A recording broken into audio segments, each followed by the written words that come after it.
inclinar el rostro para pedir la dirección de Dios para el estudio de su palabra esta noche. Oh Padre querido, una vez más vamos a abrir la Sagrada Escritura y no queremos hacerlo sin tener la seguridad que tu Espíritu se va a mover. Enséñanos, Señor. No queremos leer la Biblia simplemente por leerla, queremos extraer las lecciones que se pueden aplicar a nuestra vida, que nos pueden ayudar a crecer en la experiencia espiritual. Estas personas lindas que han venido esta noche han venido para crecer, para aprender. Y tú nunca dejaste a los hijos sinceros que vinieron a ti volver para casa vacíos. Por lo tanto, coloca tu palabra en el corazón y en la mente de cada uno. Y que esa palabra poderosa produzca frutos para vida eterna. Y que esos frutos se puedan ver extraordinarios, maravillosos, lindos en la vida de cada uno. En el nombre de Jesús. Amén. Permítanme retirar esto un poquito antes de comenzar. Vamos a continuar leyendo la epístola a Filemón. La epístola de San Pablo a Filemón. Una de las cosas lindas de la Biblia es que la Biblia es como una mina. Tú entras y vas cavando y vas encontrando piedras preciosas, pepitas de oro, cosas lindas y maravillosas. Si yo volviese a ser un pastor joven, me propondría predicar de Génesis 1:1 hasta Apocalipsis 22, el último versículo. Versículo por versículo. Hay tanta joya, hay tanta piedra preciosa, hay tantas enseñanzas. El tema de hoy, por ejemplo, solo la epístola a Filemón daría para predicar unos 20, 25 sermones. Yo voy a predicar solo 4. Pero los textos de esta noche, a partir del versículo 4, enseñan lecciones lindas. Yo voy a tratar de sacar algunas porque no nos da el tiempo. Miren, el versículo 4 dice así: doy gracias a mi Dios, haciendo siempre memoria de ti en mis oraciones. Solo ese versículo, miren, las ideas que podríamos comentar y profundizarnos. Doy gracias a mi Dios, mi Dios. Ahí hay un sermón, mi Dios. El cristianismo no es tener un Dios, es tener mi Dios. La experiencia del otro no me sirve a mí, yo tengo que tener mi experiencia. La oración del otro puede ayudarme de alguna manera, pero yo tengo que tener mis milagros. Yo tengo que ver las cosas lindas que Dios hace en mi vida. Esa experiencia, mi Dios, yo no voy a comentar mucho esto. Mi Dios. Ustedes saben que Dios no reconoce nietos, solo reconoce hijos. Si el padre de ustedes fue un hijo de Dios, naturalmente tú eres un nieto de Dios, porque eres hijo del Hijo de Dios. Pero si tú vas a la Biblia no vas a encontrar un versículo que diga nietecitos míos, queridos nietos, pero vas a encontrar muchas expresiones: hijitos míos, hijos amados, porque Dios no acepta nietos. Y si hay un joven, quiero decir una cosa: la experiencia de tu padre no te sirve, tú tienes que tener tu propia experiencia. Tu Dios, mi Dios. Bueno, vamos a dejar. Doy gracias a mi Dios. Ahora mira, doy gracias a mi Dios haciendo siempre memoria de ti en mis oraciones. Doy gracias cuando oro. Hasta aquí en su oración Pablo no está pidiendo nada. Mejor dicho, en la oración que Pablo presenta aquí en la epístola a Filemón no pide nada. Pablo pide a Filemón, pero a Dios no le pide nada. A Dios solo le agradece. Agradece. Agradece inclusive por la vida de Filemón. Nosotros tenemos una falsa idea de que la oración es para pedir. Y yo no digo que la oración no tenga que tener una petición. Claro que la oración tiene petición.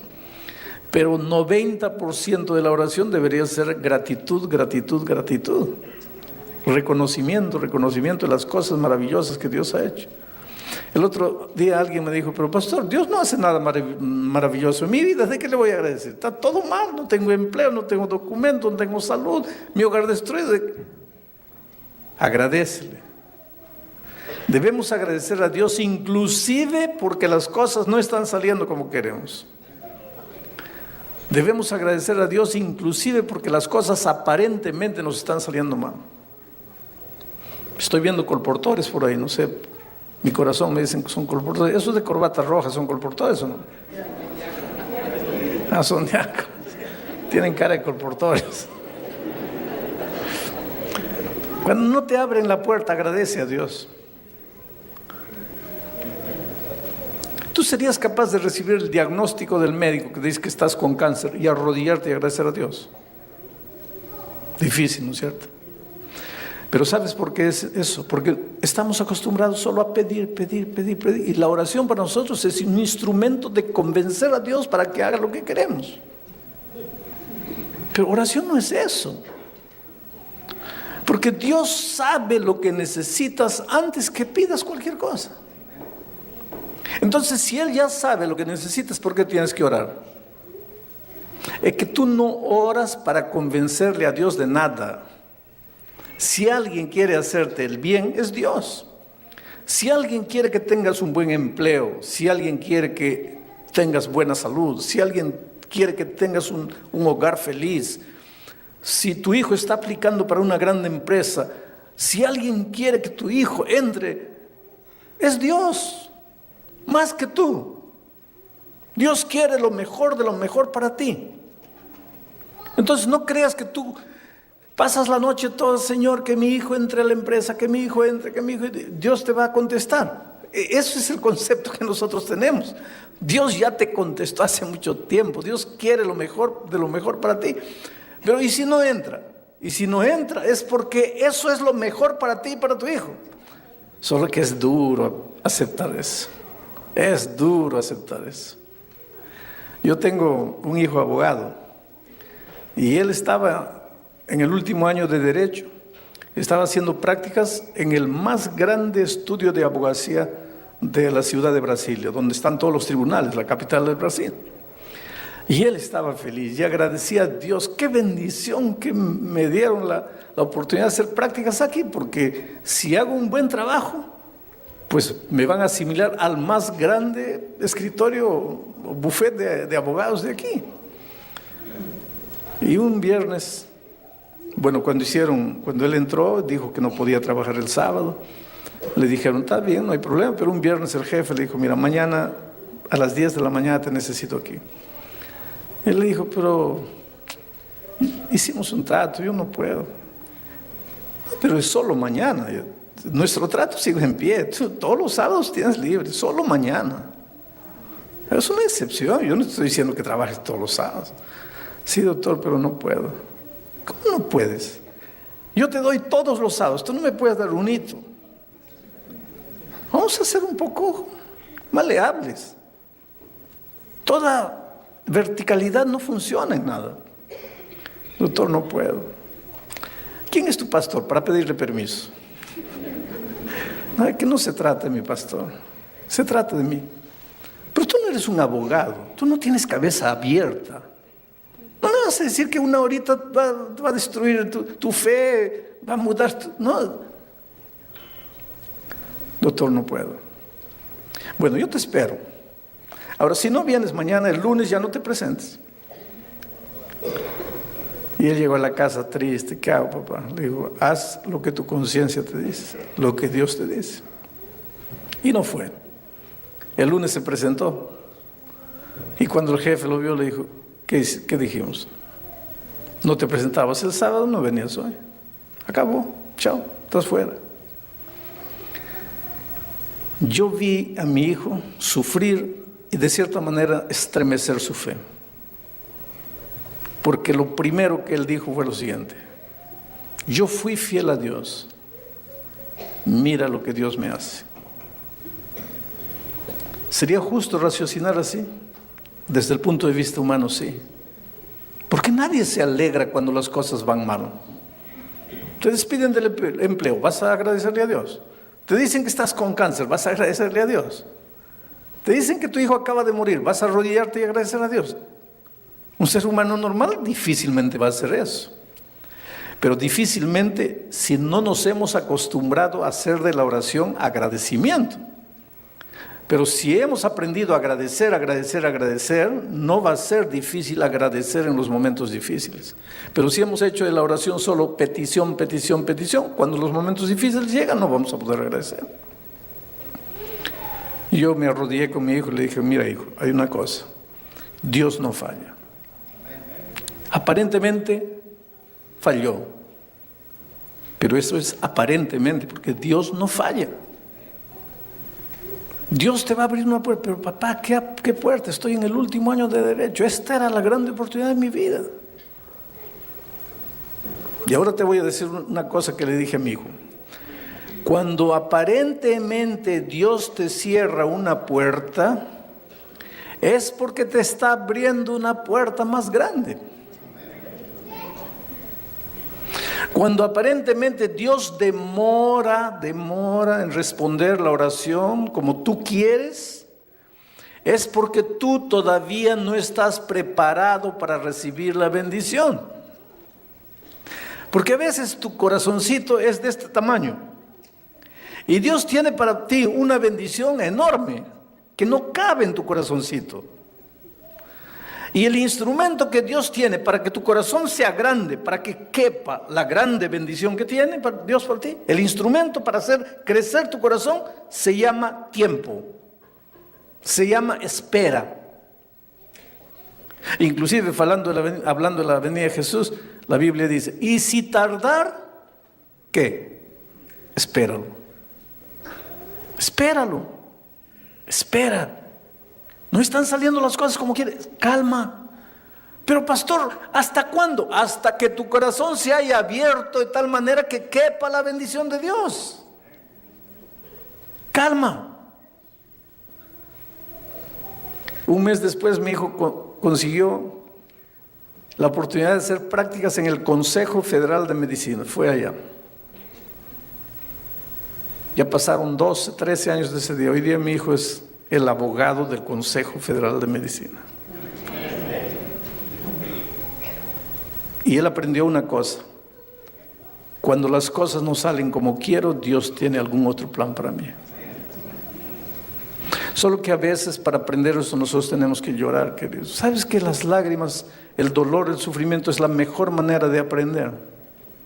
Si has peleado con tu novio esta semana y estás desesperada y piensas que te vas a quedar soltera por el resto de la vida, calma. Si tienes que llorar, anda a la casa, muerde el travesero y llora. Llora. Yo pienso que a veces Dios nos ha dado lágrimas para lavar el veneno que nos está consumiendo por dentro. Llora. Pero confía en Dios. Porque Dios te está preparando un novio mejor que el que tú tenías. Nunca desesperes. Pastor, ¿y si mi hijo murió? ¿Qué puerta más grande me está abriendo Dios? Ya murió. Querido, hay una cosa linda, mira. El mejor momento para un hijo de Dios morir es el momento cuando Dios en su sabiduría permite que muera. Voy a repetirlo. El mejor momento para que un hijo de Dios muera es el momento cuando Dios en su sabiduría permite que muera, aunque tú no lo entiendas. Y si quieres saber de eso, anda y ve la historia de Ezequías. Dios le dijo, prepárate porque vas a descansar. Y ahí pues vino el ser humano. No, Señor, por favor, quiero ver a mis nietos, quiero ver a mis bisnietos, déjame vivir. Y Dios le dio 15 años más de vida. Al final de los 15 años, yo creo que Ezequías se había arrepentido muchas veces. Y tal vez al final de esos 15 años, tal vez Ezequías dijo, Dios mío, ¿por qué no acepté 15 años atrás cuando me dijiste descansa? Porque en esos 15 años, él tuvo un hijo. Ese hijo llegó a ser el peor de los reyes de Israel. Que no hubiera nacido si él hubiera descansado cuando Dios le dijo aquí. Otra cosa, él nunca hubiera visto la derrota de su pueblo delante del enemigo. Y él lloró amargamente. Claro que no lo entendemos, claro que naturalmente todos queremos vivir, porque no nacimos para morir, queridos, nosotros nacimos para vivir, con vocación de vida. La vida palpita en cada célula nuestra. No es natural que alguien quiera morir, pero vivimos en un mundo de muerte. Pero cuando llega el momento de descansar, es que ese era el mejor momento, no discutas con Dios. Y yo siempre digo que el cristiano no tiene que tener miedo de descansar, sí. Mis hijos dicen que yo digo eso porque estoy bien de salud. Pero que si el médico me dijese, pastor, tiene un mes de vida, ahí mis hijos dicen, ahí quiero verte predicar eso. Pero queridos, yo pienso así. La muerte para el cristiano no es un sueño. La Biblia no dice que es un sueño. No es que es un sueño del cual vamos a despertar. Tú a veces te acuestas a las 8 de la noche, a las 9 de la noche. Cuando te despiertas, miras el reloj, 6 de la mañana. Ya pasaron 7, 8, 9 horas. Pero parece que has dormido un segundo. Porque cuando estás durmiendo, el tiempo no pasa. Ahora, si tú mueres hoy, duermes. Cuando Cristo resucite, vamos a decir, tú te despiertas. Yo me acuerdo que estaba en el año 2010. ¿Qué año es? Es el año 3010. ¿Qué? Si acabo de dormir. Pero es que la vida es así, querido. El sueño es así. Entonces yo te digo, cuando llega la noche y tú vas a ir a dormir a la cama, comienzas a sufrir. Ay, Dios mío, no quiero dormir. Por favor, no me dejes dormir. No. Tú vas, te lavas los dientes, tomas un baño, te pones el pijama, te acuestas y ya. ¿Por qué? Porque tienes la seguridad que mañana te despiertas. Ahora, si tú tienes la esperanza que Jesús quiere colocar en tu corazón, llegó el momento de descansar, pues chao. Porque mañana me despierto cuando la trompeta suene. Entonces hay que agradecer a Dios. La oración de Pablo era una oración saturada de agradecimiento, gratitud, gratitud. No pedimos a Dios para convencerle a hacer lo que queremos. Oramos a Dios para que la oración sirva de un vehículo de relación, de comunión. Lo importante de la oración no es lo que yo digo, lo importante de la oración es la comunicación. Alguien puede estar preocupado con lo que estoy diciendo, voy a repetir. La importancia de la oración no es lo que digo. La importancia de la oración es la comunión, la comunicación. Eso es como una pareja. En la noche está ahí el hombre aquí, el esposo aquí, la esposa aquí conversando. Hablan de tonterías. No hay nada de esencial. Pero lo importante no es lo que están diciendo. Es la comunión. Es la comunión. Lo importante de la oración es la comunión. Agradece, agradece, agradece. Ahora hay otra cosa interesante en el aspecto de la oración aquí. Mira, dice, doy gracias a mi Dios, haciendo siempre memoria de ti, está hablándole a Filemón, en mis oraciones. Aquí Pablo está hablando de la oración intercesora, de la oración intercesora, de orar por otro, ora por otro. Ahora te voy a explicar por qué es importante la oración intercesora. Porque hay gente que me dice así, pastor, vamos a decir que Homero, el buen Homero, el famoso Homero, y grande compañero mío, por eso hago bromas con él. Homero no quiere saber nada de Dios, vamos a decir, ¿no? Porque es un santo hombre de Dios. Pero vamos a decir que no quiere saber nada de Dios, no quiere saber nada de Dios. Y yo oro y oro y oro por él. Y él no quiere saber nada de Dios. Entonces viene alguien y me dice, pero ¿para qué pierdes el tiempo orando por él si él no quiere saber nada de Dios? Dios no va a obligar, no lo va a obligar a él. ¿Por qué? ¿Por qué oras si él no quiere saber nada? Ahora te voy a decir por qué oras. Es que hay un conflicto cósmico. El conflicto entre Cristo y Satanás, el conflicto entre el bien y el mal. Si Dios viene a trabajar en el corazón de Homero. Él no quiere saber nada, no pide nada, y Dios viene a trabajar en el corazón de él. En el esquema, en el bosquejo del conflicto cósmico, el diablo agarra a Dios y le dice así: espera un poco, ¿dónde está la libertad que le diste a los seres humanos? ¿No los hiciste libre? Ahora, ¿Él te está pidiendo que trabajes en su corazón? No. Entonces, ¿por qué lo molestas? Déjalo tranquilo. Y Dios se queda sin argumento, porque tiene razón. Si Él es libre, Dios le ha dado libertad. ¿Cómo es que su espíritu va a estar trabajando con Él si Él no pide? Pero cuando yo oro por Él, y el espíritu viene a trabajar en el corazón de Él, y el enemigo le dice: ¿por qué le estás molestando si Él no pide? Mi oración intercesora le da un argumento a Dios. Porque Dios dice: está bien, yo no estoy atendiendo la oración de Él porque Él no está pidiendo nada. Yo estoy atendiendo la oración de Él porque Él está pidiendo. Entonces la oración intercesora le da un argumento a Dios para continuar trabajando en el corazón de las personas. Por eso ora por tu esposo. Pero pastor, ¿para qué? Ese hombre ya no está perdido, es 40 años, no quiere saber nada. Sigue orando. Yo cuando era pastor de iglesia, jovencito, tenía una hermana cuyo esposo era un ogro, literalmente. No quería saber nada, no quería ver a nadie. Había expulsado muchos pastores de casa. Y yo no me atreví a tocar la puerta, porque ya había expulsado a mis antecesores.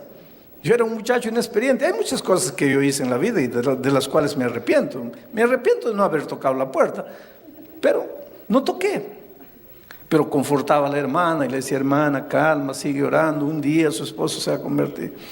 Después pasaron los años, salí de esa iglesia, me fui a Brasil. Cada vez que volvía me encontraba con ella y le preguntaba: ¿y cómo va? No, pastor, nada. Pasaban 10 años. ¿Y ahí, hermana? No, nada. Un día de esos volví al Perú. Ella corrió a darme la noticia: pastor, mi esposo se bautizó. Le digo: ¿y cómo fue eso? Ese es un milagro. ¿Cómo se realizó ese milagro? Y ella, mira lo que me dijo: pastor, durante casi 40 años yo le hablaba todos los días a mi esposo acerca de Jesús y él no. Pero el último año cambié de estrategia. En lugar de hablarle a mi esposo acerca de Jesús, empecé a hablar a Jesús acerca de mi esposo y él se convirtió. El poder de la oración intercesora. Tu hijo está en las drogas, no quiere saber. Hay papás que dicen así: no, para mi hijo ya no hay vuelta. Hay vuelta. Sigue orando. Dale el argumento a Dios que Él necesita para continuar trabajando en el corazón de tu hijo. Un día, querido, y te digo un día, antes de la venida de Cristo, cuando el Espíritu Santo en su plenitud se mueve en este mundo, para bien o para mal de los rebeldes que no quieren saber nada, para bien de los que pueden escuchar la voz de Dios, yo te digo una cosa: la promesa de Dios se va a cumplir. Mi palabra no volverá a mí vacía. Echa tu pan sobre las aguas y después de muchos días, pueden ser 5 años, 10 años, 15 años, 20 años, después de muchos días lo hallarás. Ninguna oración que tú has hecho a Dios pidiéndole por la persona querida que no está en la iglesia, que no quiere saber nada de Jesús, ninguna oración que tú has hecho se ha perdido. Un día te vas a sorprender con las cosas maravillosas que Dios va a hacer en la vida de las personas. Y te digo una cosa, querido: si una sola cosa tendrías que llevar esta noche para tu casa, lleva la esperanza, la seguridad de que Dios va a traer de vuelta a la persona querida tuya que está afuera. La persona que no quiere saber nada de Jesús. Dios es maravilloso y Él va a hacer ese trabajo. Pablo pues oraba por Filemón. ¿Y por qué oraba por Filemón? Porque recuérdate que Pablo estaba mandando a Onésimo, el esclavo ladrón que había venido y se había convertido, lo estaba devolviendo. Le dice: ahora tú vas a arreglar tu pasado, vas a hablar con Filemón. Entonces Pablo, al mismo tiempo que mandó a Onésimo llevando la carta, él se quedó orando para que el corazón de Filemón se abriese de tal manera que perdonase a su siervo. Hay otra cosa interesante: en los versículos siguientes dice así: Pablo le dice a Filemón, porque yo oigo del amor y de la fe que tienes hacia el Señor Jesús y para con los otros santos. Quiere decir que Filemón era un buen cristiano, amaba a Jesús y amaba a las otras personas. Ahora aquí hay una cosa interesante, el que ama a Jesús debe amar a las otras personas. Pero hay personas que no son fáciles de ser amadas y seguramente tú conoces a algunos de ellos. Tú quisieras amarlos, pero no se dejan amar. Son difíciles. Hay personas que han nacido con un extraño don de no dejarse amar. Pero si tú dices que amas a Jesús, ¿qué es lo que Pablo dice?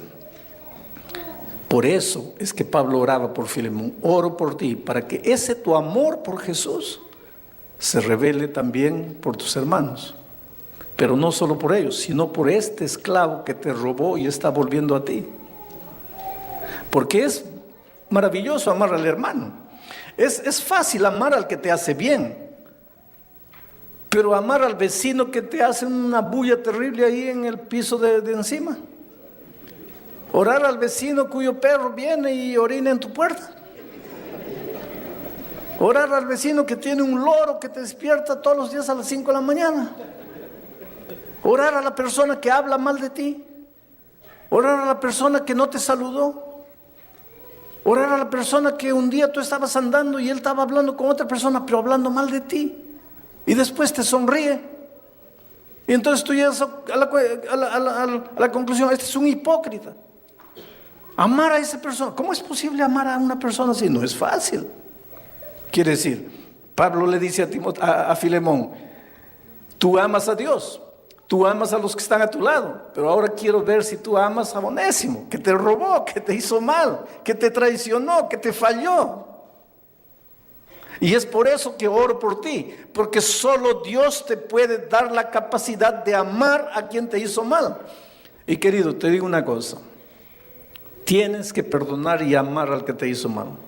Tienes que hacerlo. No porque te vas a perder si no lo haces. No mires la vida cristiana de esa manera, pero tienes que amar y perdonar al que te hizo mal por un simple motivo. Porque si tú no eres capaz de perdonar, si tú guardas un poquito de resentimiento en tu corazón, un poquito de rencor en tu corazón, jamás vas a disfrutar de la vida en su plenitud. No vas a disfrutar. El dinero no te va a hacer feliz. La familia no te va a hacer feliz. El buen empleo no te va a hacer feliz. Compras una ropa, no la usas. Compras un zapato, no lo usas. Viajas, vuelves infeliz. Y te preguntas, ¿qué me falta? ¿Sabes lo que te falta? No te falta nada, te sobra. Y lo que te está sobrando es ese resentimiento que estás guardando en tu corazón. Tienes que amar y perdonar, porque es la única manera de disfrutar de la vida en su plenitud. Yo te pregunto, ¿tienes esta noche algún resentimiento por alguien? Esta noche antes de dormir voy a hacer como Pablo. Voy a orar por ti. Voy a interceder por ti. Claro, no conozco tu nombre, pero voy a interceder por ti. Y voy a decirle a Dios, Señor, si en esta noche, en el auditorio, había una persona que está guardando resentimiento, rencor contra alguien, dale la capacidad, no solo de amarte a ti, no solo de amar al hermano bueno, sino de amar al que lo hirió, al que le falló, al que lo traicionó. ¿Para qué? Para que pueda disfrutar de lo que es felicidad. Hay mucha gente que no es feliz, porque no tiene la capacidad de sacar la basura, porque el resentimiento es basura. Y cargando basura no puedes disfrutar. ¿Cómo puedes disfrutar de un perfume maravilloso cargando basura? ¿Cómo puedes disfrutar del aroma de una comida linda cargando basura? Tienes que limpiarte de la basura. Ahora, solo Jesucristo lo puede hacer. Solo Jesucristo lo puede hacer. En el versículo 10, mira lo que Pablo dice. Y te ruego pues por mi hijo Onésimo, a quien engendré en mis prisiones. Y quiero terminar con este mensaje. Mi hijo Onésimo, a quien engendré en mis prisiones. Interesante. ¿Cómo es la vida, querido? Porque nosotros imaginamos la vida de una manera. Dios la imagina para nosotros de otra manera. Y felicidad es aprender a vivir la vida no como la imaginamos, sino como Dios la imaginó. Hay gente que dice así: pastor, no es esta la vida que yo imaginé para mí. Pero ya te has preguntado si es esa la vida que Dios imaginó para ti. Yo no soy feliz porque esta no es la vida que yo quería. Pero ya le has preguntado a Dios si esa es la vida que Dios quería para ti. Mira, Pablo tenía que ir a Roma, donde estaba preso. Preso en Roma, escribió la carta a Filemón. Quería ir a Roma y les prometió, les escribió una carta diciendo: voy a ir a Roma y de Roma ustedes me van a ayudar para ir a España. Mira los planes misioneros de Pablo. Entonces Pablo estaba en la región de Corinto. Dijo: estoy recogiendo ofrendas para los pobres de Jerusalén. Llevo a Jerusalén, entrego las ofrendas y viajo para Roma. Espérenme ahí. Entonces recogió las ofrendas en Corinto, fue para Jerusalén, entregó las ofrendas en Jerusalén, y cuando estaba para partir para Roma, lo toman preso en Jerusalén y lo llevan a la cárcel de Cesarea, allá cerca de Jerusalén. Y él se queda preso 3 años, preso con acusaciones injustas, mentirosas. Pero él era ciudadano romano, entonces apeló al César. Y el César aceptó la apelación y le dijo: traigan a ese preso para ser juzgado aquí en Roma. Y 3 años después de estar preso, él va a Roma. Solo que en ese viaje, el barco naufragó en la isla de Malta. ¿Te acuerdas? Cuando le picó la serpiente y todo eso. Fue un viaje tumultuado. Y finalmente llega a Roma. Solo que en sus planes originales, Pablo debería llegar a Roma libre, feliz, bien alimentado, con buena salud. Debería llegar a la plaza pública y hacer una campaña de evangelismo, todo lindo. Pero Dios lo hace llegar a Roma, pero de una manera completamente diferente de lo que él imaginó. Lo hace llegar preso. Ahora, si libre ya sería difícil la predicación del evangelio en Roma, preso entonces ya no haría nada. Pero si tú vas al libro de Tesalonicenses, vas a ver que Pablo dice ahí que justamente por causa de sus prisiones, gente que no se hubiera convertido de otra manera, se convirtió. Por causa de tu dolor, gente que no se hubiera convertido de otra manera, se convertirá. Yo no sé si tú te enteraste de lo que sucedió con un misionero brasileño en la isla de Palau. Lo asesinaron, mataron a él, mataron a la esposa, mataron al hijo. Una tragedia. Muchacho lindo.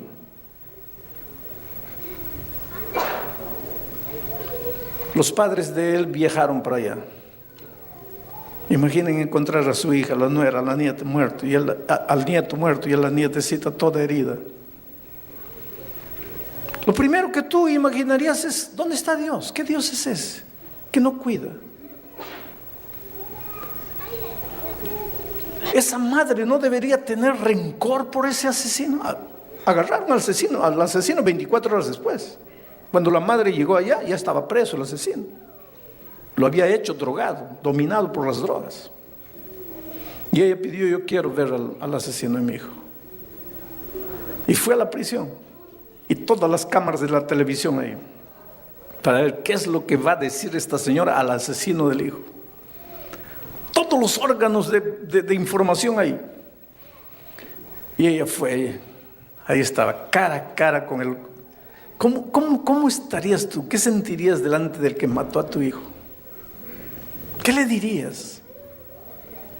Y esa señora miró al hombre y le dice: mira, tú no sabes el dolor que me has causado. Tú no sabes el dolor que has traído a nuestra familia. Tú has acabado con lo más precioso que tenía. Pero yo vine para decirte que te perdono y que Dios tenga piedad de ti. Aquello fue tan impresionante porque la televisión estaba, los órganos de información estaban. Aquello fue tan impresionante. El pobre misionero ahí, en 2 años de ministerio que tenía, no había hecho mucha cosa. Duro el evangelismo. Pero el testimonio de la madre impactó tanto que el pastor que fue en su lugar tuvo el terreno mucho más fácil para la evangelización. Que Dios tiene sus caminos. El problema nuestro es que cuando el dolor llega, nos desesperamos. Cuando muere alguien, nos desesperamos. Un accidente, nos desesperamos. Un cáncer, nos desesperamos. Estoy perdiendo la casa, me desespero. Perdí el empleo, me desespero. No salió mi documento, me desespero. Y es humano, pero no es cristiano. Porque el verdadero cristiano en el dolor tiene que decirle: Señor, me está doliendo terriblemente, no te entiendo, pero creo en ti y confío en ti. Tienes todo el derecho de llorar y mirar al cielo y decirle: Señor, perdóname, como ser humano no te entiendo, pero tú nunca has fallado a tus hijos y no me vas a fallar. Ayúdame a llegar hasta el fin. Y después te vas a dar cuenta las maravillas que Dios te estaba preparando. ¿Te acuerdas de Jesús cuando llegó a la tumba de Lázaro? Las hijas le habían mandado, cuando Lázaro estaba enfermo, emisarios: ven, tu amigo, el que tú amas, está enfermo. Y Jesús se quedó por allá. 4 días ya había muerto y el hombre ya olía mal, ya estaba en descomposición, y Jesús llega. Y una de las hermanas se atrevió a decirle: Señor, ¿para qué? ¿Para qué? Ahora ya no. ¿Para qué? Cuando estaba enfermo te suplicamos, te imploramos, lloramos, te mandamos emisarios, no viniste. Ahora, ¿para qué? ¿Para qué? ¿Sabes por qué Jesús demoró? ¿Sabes por qué Lázaro murió? ¿Sabes por qué aparentemente Jesús no le hizo caso a ellas? Porque lo que ellas estaban pidiendo era poquito. ¿Sabes lo que ellas pedían? Una curación. Pero Jesús estaba preparando para ellas, ¿qué cosa? Una resurrección. Oh querido, ¿no quisieras decirle esta noche: Señor, yo quiero creer en ti? Yo no sé si estás sufriendo, si algo malo ha sucedido en tu vida, si estás triste, estás llorando, si hay algo que sucedió en tu vida pasada que no logras olvidar, sangra cada vez que te acuerdas, no te deja ser feliz. Te voy a pedir que ahí donde estás le digas: Señor, ayúdame a creer en ti, ayúdame a confiar en ti. Aunque tengas que llorar, aunque tengas que sufrir, dile: Señor, quiero creer en ti hasta el fin de mi vida.